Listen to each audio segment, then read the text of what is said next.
Removing a GPU.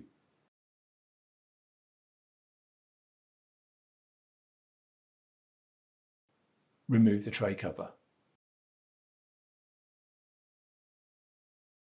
Remove the cross braces.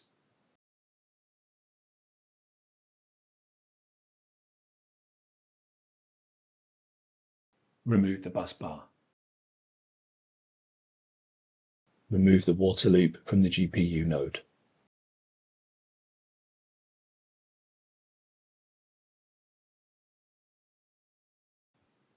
Locate the GPU to be removed. Then, remove the 4 screws in the specified sequence with the torque screwdriver set to the proper torque.